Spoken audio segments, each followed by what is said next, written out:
बात करने के लिए लॉगिन करें www.astrotak.com। मित्रों नमस्कार, मैं हूं आपका मित्र कमल नंदलाल और मैं आप सभी दर्शकों का हार्दिक अभिनंदन करता हूं एस्ट्रो तक की खास प्रस्तुति कमल नंदलाल के महा उपाय जो आपके जीवन को सरल, सुगम और सफल बनाए, सिर्फ एस्ट्रो तक पर। दोस्तों, हम आपके लिए जीवन के विभिन्न विषयों पर कुछ उपाय लेके आते हैं। कुछ ऐसे उपाय जो आपके जीवन को सरल बनाते हैं, कुछ ऐसे उपाय जो आपकी समस्याओं का समाधान देते हैं, कुछ ऐसे उपाय जो जीवन के बहुत ही खास विषयों से संबंधित हैं। कुछ ऐसे उपाय भी हैं जो स्वास्थ्य में सुधार लेके आते हैं। कुछ ऐसे उपाय जो हैं जो आपके प्रेम जीवन में शुभता लेके आते हैं, प्रेम जीवन को समृद्ध बनाते हैं। कुछ ऐसे उपाय भी हैं जो दाम्पत्य क्लेश को दूर करते हैं। कुछ ऐसे उपाय जो परिवार में समृद्धि लेकर आते हैं। कुछ उपाय धन से संबंधित हैं, कुछ उपाय मन से संबंधित हैं, कुछ उपाय तन से संबंधित हैं। अलग अलग पर्वों पर, अलग अलग विषयों पर, अलग अलग समय पर हमारे जो उपाय होते हैं वो बड़े ख़ास होते हैं। और आज का भी हमारा उपाय बड़ा विशेष है, बड़ा ख़ास है। आइए जानते हैं इस बारे में। दोस्तों, चैत्र हिंदू वर्ष का पहला महीना कहा जाता है, लेकिन बीच के कुछ खाली दिन रह जाते हैं और चैत्र प्रतिपदा से हमारे नव वर्ष की शुरुआत होती है। तो आधा चैत्र पिछले वर्ष में आता है, आधा चैत्र नए साल में आता है। जो शब्द चैत्र है, इसकी जो फॉर्मेशन हुई है वो चित्रा नक्षत्र से हुई है और चित्रा को बहुत खास नक्षत्र कहा गया है, बहुत खास नक्षत्र। चित्रा नक्षत्र के बारे में बहुत सारी चीज़ें कही गई हैं, लेकिन यह मंगल का नक्षत्र है और एक ऐसा नक्षत्र है जो जीवन में बड़े बदलाव लेके आ सकता है। चित्रा नक्षत्र, जैसे मैंने कहा, चैत्र यानी कि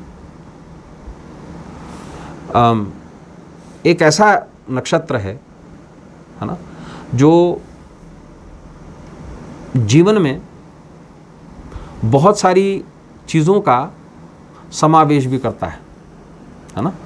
और चित्रा नक्षत्र को कुछ सब्जियों का स्वामी भी माना गया है।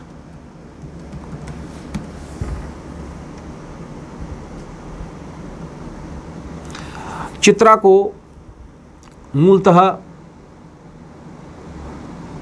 14वां नक्षत्र माना गया है और इस नक्षत्र के प्रथम 2 चरण कन्या राशि में आते हैं और विशेष इसका जो है मूलतः ये चित्रगुप्त को भी संबोधित करता है। चित्रा में इंद्र का व्रत और पूजन किया जाता है मूलतः, लेकिन विशेष रूप से चित्रा नक्षत्र में बेल के पेड़ को चित्रा नक्षत्र का प्रतीक माना जाता है और यह नक्षत्र रुद्र और उनके अवतारों को संबोधित किया गया है। मूलतः ये पूरा चैत्र का महीना आपने देखा होगा, लोग बेल का फल का जूस पीने लगते हैं। कभी आपने सोचा इस बारे में कि इस महीने में बेल के फल का जूस क्यों पिया जाता है? इससे पहले तो बेल, और आप बेल के फल को देखिएगा, वो खिलता ही चैत्र के महीने में है। और क्या ये आप जानते हैं कि विशेष रूप से चैत्र के महीने में बेल फल, बिल्व पत्र और बिल्व के पेड़ में विशेष रूप से उसके पूजन से या उनके उपायों से जीवन की हर परेशानी, हर समस्या से मुक्ति पाई जा सकती है। तो करना क्या है?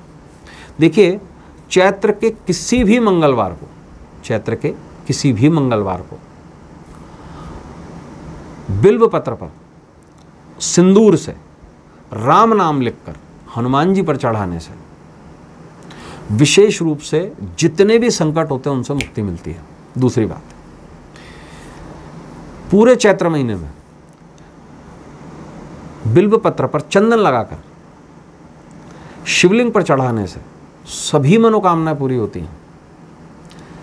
खास बात, इस पूरे महीने में गणपति पर बेल का फल चढ़ाने से हर तरीके का विघ्न दूर हो जाता है। चौथी बात, इस पूरे महीने में, चैत्र के महीने में, चाहे वो नवरात्रि का समय हो, मूलतः ये जो नक्षत्र है ये लक्ष्मी को संबोधित करता है।